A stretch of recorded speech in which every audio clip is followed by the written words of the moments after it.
दोस्तों, आज की कहानी महज एक कहानी नहीं है। ये भगवान श्री कृष्ण द्वारा बताए गए सुखी जीवन का मूल मंत्र है। इस कहानी को सुनने के बाद आपका जीवन आनंदमय हो जाएगा। एक दिन श्री कृष्ण और अर्जुन बातें करते हुए महल से दूर निकल गए। मार्ग में उन्होंने एक गरीब ब्राह्मण को भिक्षा मांगते हुए देखा। अर्जुन को उस ब्राह्मण पर दया आ गई, अतः उन्होंने उसे सोने के सिक्कों से भरी एक थैली दे दी। ब्राह्मण बहुत प्रसन्न हुआ और वो सिक्के लेकर घर चला गया। जंगल के रास्ते में उसे एक चोर मिल गया जिसने उसके सिक्के लूट लिए।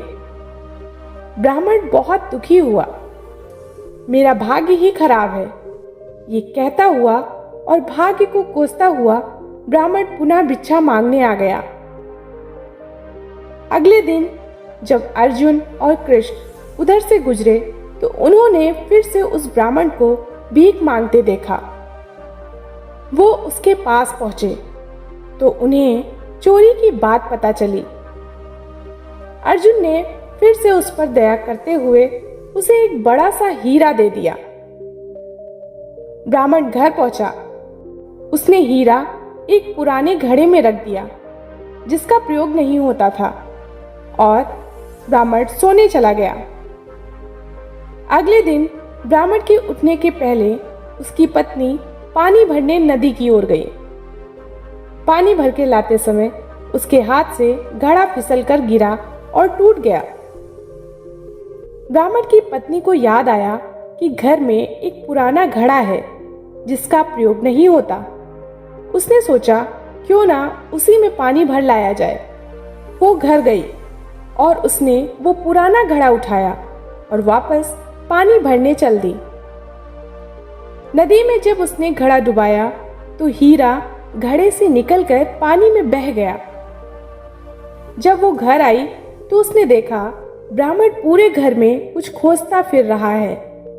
ब्राह्मण ने जब अपनी पत्नी के हाथ में उस घड़े को देखा और घड़े में सिर्फ पानी भरा देखा तो वो समझ गया क्या हुआ होगा। हताश निराश ब्राह्मण पुनः अगले दिन भीख मांगने उसी स्थान पर पहुंच गया। संयोग की बात, अर्जुन और श्री कृष्ण कहीं से लौट रहे थे। उनका ध्यान फिर उसी ब्राह्मण की तरफ गया। उत्सुकतावश वो उसके पास पहुंचे और उससे पूछा कि अब आपको भीख मांगने की क्या आवश्यकता पड़ गई। ब्राह्मण ने फिर अपनी राम कहानी कह सुनाई। उसकी दुर्भाग्यपूर्ण कहानी सुनकर अर्जुन श्री कृष्ण से बोले, इस आदमी की किस्मत में सुख समृद्धि लिखी ही नहीं है। मुझे नहीं लगता अब मैं और इसकी मदद कर पाऊंगा। श्री कृष्ण कुछ बोले नहीं, बस उन्होंने उस ब्राह्मण को 2 पैसे दिए। ब्राह्मण ने वो पैसे रख लिए और वो घर चला गया। ब्राह्मण के जाने के बाद अर्जुन श्री कृष्ण से बोले, प्रभु, जब मेरा इतना सोना हीरा देने के बाद भी उसका भला नहीं हुआ तो आपके दिए 2 पैसे से उसका क्या भला होगा। श्री कृष्ण मुस्कुराए और बोले, देखते हैं क्या होता है। ब्राह्मण अपने भाग्य को कोसता हुआ घर जा रहा था। रास्ते में उसने एक मछुआरे को देखा जो कि एक ताजी बड़ी मछली पकड़कर ले जा रहा था। मछली उसके जाल में तड़फड़ा रही थी और छूटने के लिए प्रयास कर रही थी। ब्राह्मण को उस मछली की स्थिति देखकर दया आ गई। उसने सोचा, इस 2 पैसे से मेरा क्या भला होगा, क्यों ना इससे इस मछली के प्राण ही बचा लिए जाए। ब्राह्मण ने वो मछली खरीद ली और उसे पुनः नदी में डालने चल पड़ा। नदी में फेंकने से पहले उसने देखा कि मछली के मुंह में कोई बड़ी वस्तु अटकी हुई थी जिसकी वजह से वो सांस नहीं ले पा रही थी। जब उसने मछली का मुंह खोलकर वो बाहर निकाला तो वही बड़ा हीरा निकला जो उसे अर्जुन ने दिया था। ब्राह्मण हीरा पाकर खुशी से चिल्ला पड़ा, देखो देखो, मिल गया, आखिर मुझे मिल ही गया। उससे थोड़ी ही दूर पर वही चोर जा रहा था जिसने ब्राह्मण के सिक्के चुराए थे। उसने जब ये आवाज सुनी और ब्राह्मण को नदी की तरफ से आते हुए देखा तो चोर डर गया। चोर ने उसे देखकर पहचान लिया था कि ये वही व्यक्ति है जिसके सिक्के उसने चुराए थे।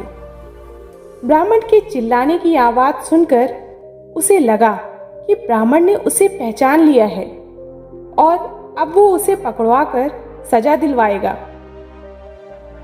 चोर ने ब्राह्मण के पैर पकड़ लिए और बोला, अरे भाई, मुझे माफ कर दो, अपने सिक्के ले लो, पर मुझे सजा मत दिलवाना, मुझसे बड़ी गलती हो गई। ब्राह्मण क्या बोलता, पर वो सारा माजरा समझ गया। उसने चोर को माफ किया, अपने सिक्के लिए और खुशी से मगन अपने घर चला गया। अगले दिन ब्राह्मण सीधे अर्जुन के पास पहुंचा और उन्हें सारी बात बताई। ब्राह्मण ने अर्जुन को धन्यवाद दिया और चला गया। उसके जाने के बाद अर्जुन श्री कृष्ण से बोले, हे प्रभु, ये क्या चमत्कार है।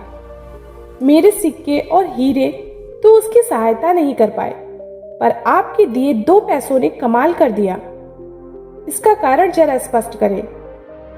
श्री कृष्ण बोले, अर्जुन, ये चमत्कार नहीं, सृष्टि का नियम है जिस पर दुनिया काम करती है।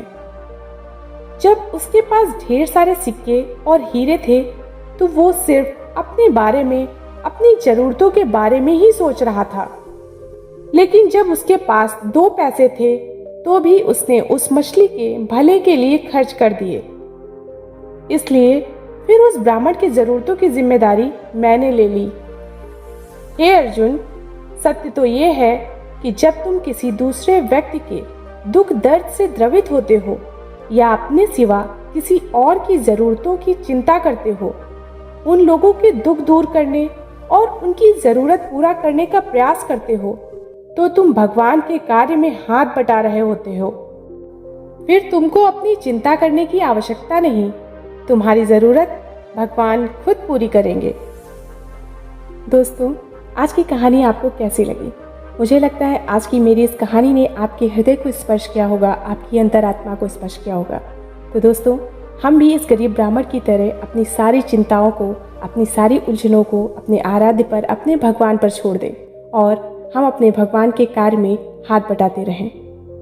फिर मिलती हूँ ऐसी नई प्रेरणादायक कहानी के साथ। धन्यवाद।